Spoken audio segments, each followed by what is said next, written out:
la porta la fai verso il mondo, sì, con infrastrutture, materiali, con tutto, ma la fai prima di tutto con la testa. È chiaro che tu sei l'identità vuoi averla, ma oggi l'identità della modernità è un'identità che costruisce le relazioni, che mostra le sue eccellenze in un quadro di relazioni. Non è una cosa che si chiude, che dice mi riparo dal mondo e mi chiudo in casa. Noi vogliamo un'identità del Veneto, prima il Veneto, primi i venti, ma per portarli dove? Perché sai, se vuoi essere in Europa e nel mondo di oggi, devi essere all'altezza dei tempi con la testa e anche col cuore.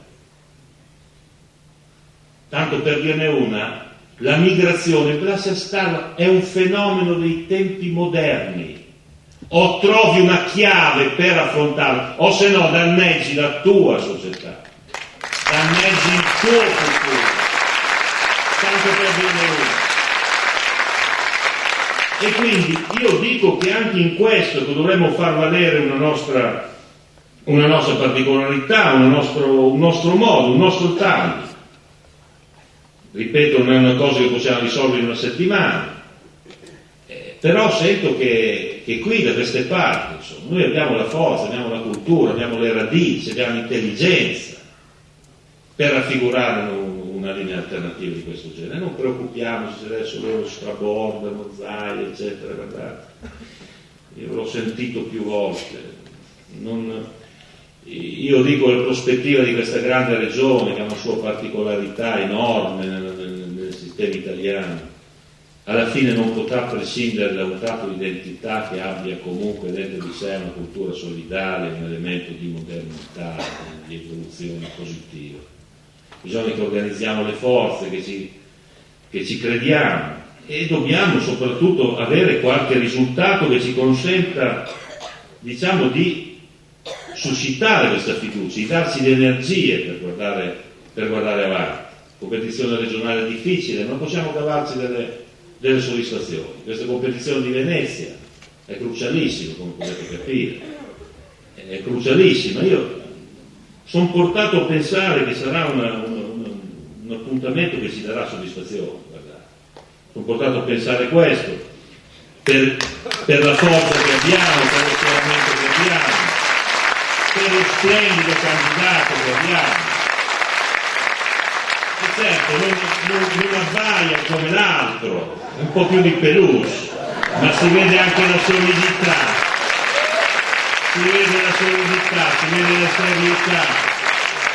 e questo alla fine viene fuori, anche perché ho sentito che voi dite giustamente, un ministro deve fare il ministro. Io non credo che Brunetta abbia accumulato risultati sufficienti da ministro a dire posso occuparmi d'altro, perché i risultati sono zero meno, ve lo dico io, sono zero meno, un sacco di chiacchiere.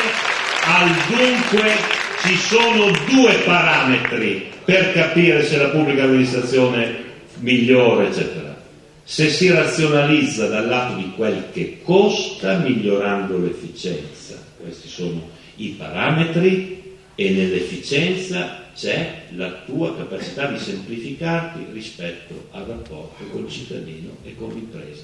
Su entrambi questi parametri siamo andati indietro, e con tutta questa storia ideologica dei fannulloni ha coperto questo risultato disastroso. Anche lì io mi permetto ancora qui sempre futura memoria. Prendete la scuola. Come è cominciato il disastro? È cominciato con la Gelmini e Berlusconi e Tremonti che dicevano: il 7 in condotta, il grembiule. Ricordate? Sì, 5, il 7, la condotta e il grembiule. Cioè dando un messaggio che è ora adesso di sistemare le cose. Benissimo. Appena dato quel messaggio, dove gli italiani cosa che rispondessero nei sondaggi? Sono d'accordo. Dice, condotta impodotta, per l'amor di Dio. E il ma si figura. Io rivendico di aver sempre detto al primo giorno, guardi, Ministro, che uno può farsi una canna anche con su un grembiule. L'ho sempre detto dall'inizio. Perché se tu rinunci a combattere anche quando sei un po' in minoranza e sai che il sondaggio ti è sfavorevole, ma non picchi il chiodo lì, poi ti indebolisci il passo dopo, perché il passo dopo è stato che è arrivato Tremonti, ha tagliato 8 miliardi, aggiustiamo di finirla, qui sono bacini di manodopera alla Carlona, alle scuole, così mandiamo nel caso 80.000, 120.000 e adesso siamo nella situazione in cui siamo. Brunetto non è che abbia fatto molto cosa, no? Perché dici fannulloni e bisogna dire, guarda che se l'ufficio non funziona, forse se stanno a casa, no? Non è poi quel gran danno. Cioè, vedi che l'ufficio funzioni, che vedrai che la gente viene a lavorare volentieri, che nessuno va a stare con le mani in mano. Diciamolo che è la verità. E quindi voi dite adesso questo non può fare il sindaco perché lo farebbe solo nel weekend.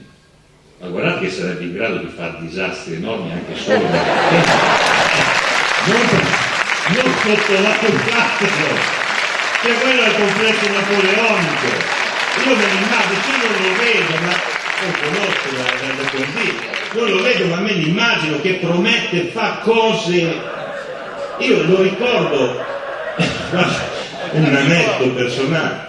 Ricordo io, eccetera, quando lavoravo con De Michelis al Ministero del Lavoro, siamo ai primi anni '80, e lo fece lui, io l'ho comprato, il piano decennale dell'occupazione.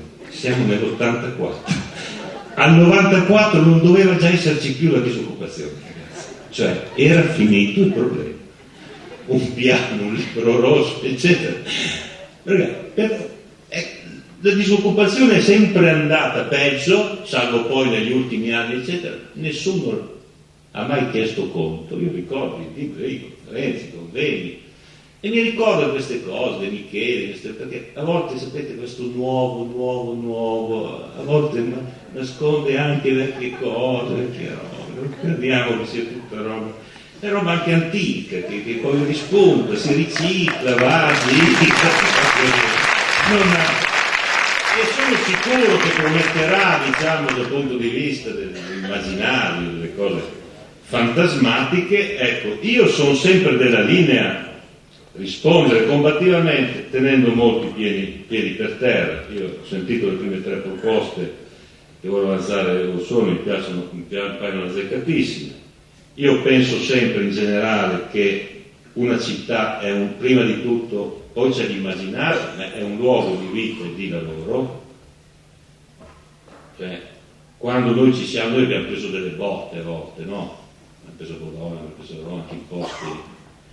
Mediamente le abbiamo prese quando ci siamo dimenticati di questo concetto, che la città prima di tutto, poi puoi fargli finché vuoi, ma è un luogo di vita e di lavoro. Ci sono dei cittadini che ci vivono, che lavorano, hanno i problemi, hanno le cose, poi li metti dentro un disegno ovviamente queste cose, ma non perde concretezza. Una città deve tenere assieme per esempio le sue vocazioni, potrà valorizzarle uno l'altro, non può buttarle via.